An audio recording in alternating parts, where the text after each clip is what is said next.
for the benefit of new listeners who did not hear last week's program, just take a brief moment and give them a capsulized version of what your source told you. Well, it started with a phone call from a gentleman I've known since 1979. I'll say he's a fairly good friend. I mean, we've known each other for that long, and he was a patrol officer, worked his way up the ranks, and after 9/11 was tapped into federal agency, ultimately working now under the umbrella of the DHS in a very close compartment or close area with the heads of the Department of Homeland Security, or the head and, of course, the directors and associate directors and what have you. In fact, he jokingly calls it the estrogen-challenged building or buildings, complex of buildings, referring to Janet Napolitano.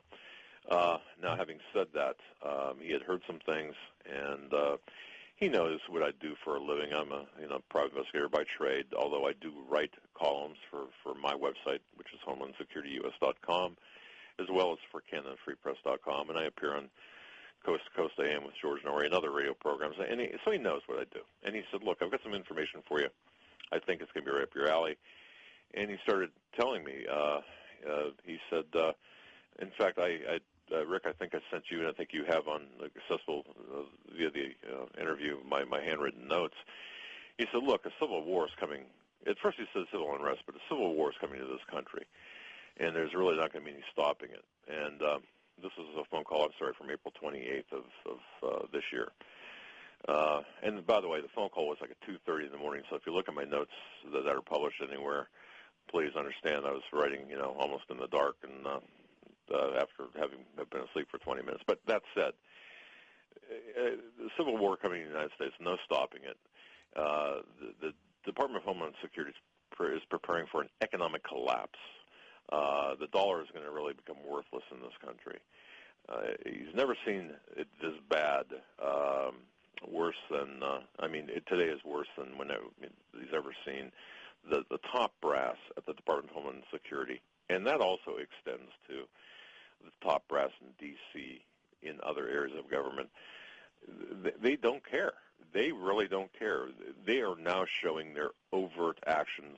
I mean, what they're doing is everything is in plain sight. Troops are coming in here to this country, foreign troops. Now, we've always had that. Ladies and gentlemen, we've always had foreign troops here for cross-training purposes and whatever. But there's something different about the number and nature of these troops. Some of them are from Russia, I think we talked about.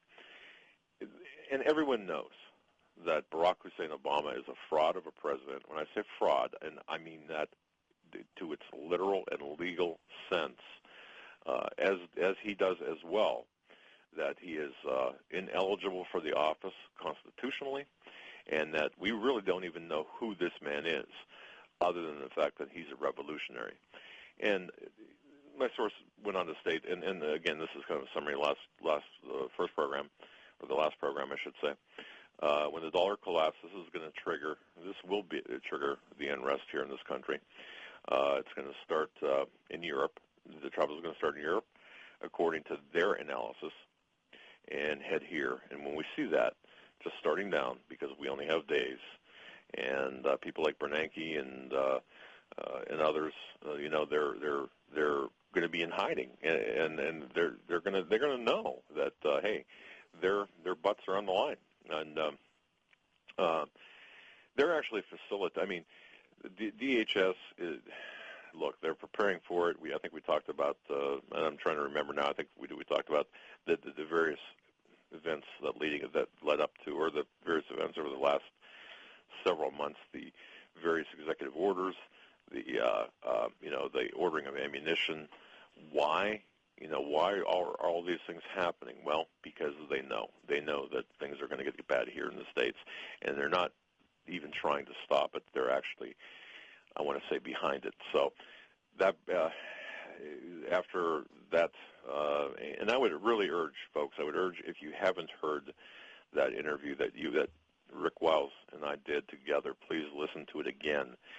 And I think you'll get more out of it, because my son, who's 29, he said, look, he just called me here before the show and said, I listened to it again, and I heard things I didn't hear before, and boy, you're right on this, and this. And he said, boy, can you, he was saying different things. So I'd urge everyone to listen to that interview that you had posted. I believe it was May 2nd or May 3rd. But certainly go through and listen to that program. Doug, you just said a moment ago that the elite in Washington are not only are they not trying to stop it, they're actually trying to facilitate it. See, that takes it to a whole new level. Well, yes. Now, if I may, Rick, just to make things a little bit easier here, what happened was after we spoke, my source said, "Look, there's going to be a meeting held," and I'm not even sure I told you this because at the time I wasn't. I just didn't expect things to happen the way they did. But anyway, my source says, "Look, there's going to be a meeting that's going to be held next week, next Saturday, meaning this past Saturday." In Virginia. Let me see if we can find out from that meeting and call you back. And, of course, on Sunday morning, this past Sunday morning, he called me. And he said, look, well, the first thing I asked him was, who's at the meeting? And he said, I can't tell you. But there'd be some names that you know. And then some names that, of course, you wouldn't know. And you'd never know. And that's just the nature of these things. It wasn't necessarily an official meeting, but he said, I can tell you what transpired according to his source. Now, of course, you have to people have to understand that my source is attempting to give me as much information as possible without putting himself in jeopardy as well as his own source in jeopardy. So we have to kind of walk a pretty thin line. But so from here on now, I'm going to be combining the information from both interviews a little bit to make it more cohesive. But yes, what is happening? And by the way, folks, it was on May 2nd, 2012, during our interview that when we first disclosed this information, and I would urge everyone to read that or to listen to that interview. But what's going on right now is this. He said there's a revolution going on in the United States, which is really that consists of three parts: the economic chaos, which we had talked about. But he said there's two other things that need to be mentioned: the racial division and the chaos through class division that's going to occur. And if you consider the diagram of like three circles all meeting together, or all overlapping, in the center, where all the three circles kind of coincide, would be Barack Hussein Obama, the guy in the middle.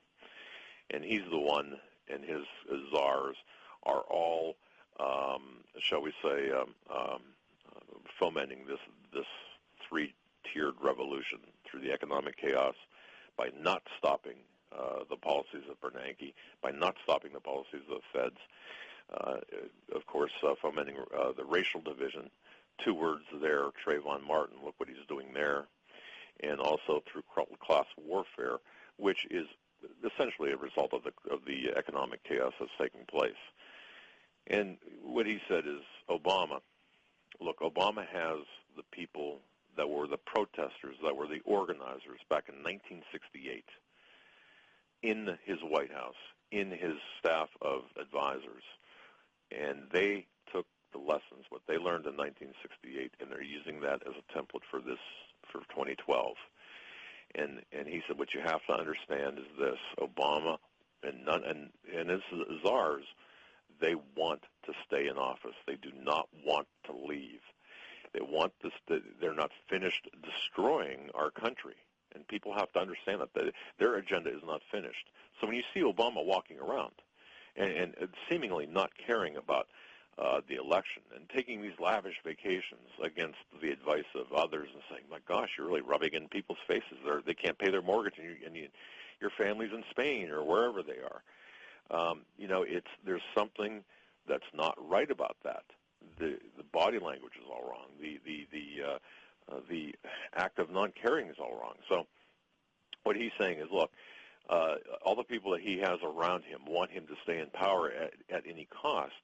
And what better way, and this is where it really gets frightening, what better way, if the dollar tanked, there was hyperinflation, we couldn't afford food, or food suddenly became unavailable because of the collapse of the dollar, and throw in the racial division and the racial strife that's actually being fomented by this administration, and the haves versus the have-nots. Imagine all the rioting. What better way to stop or postpone an election than that?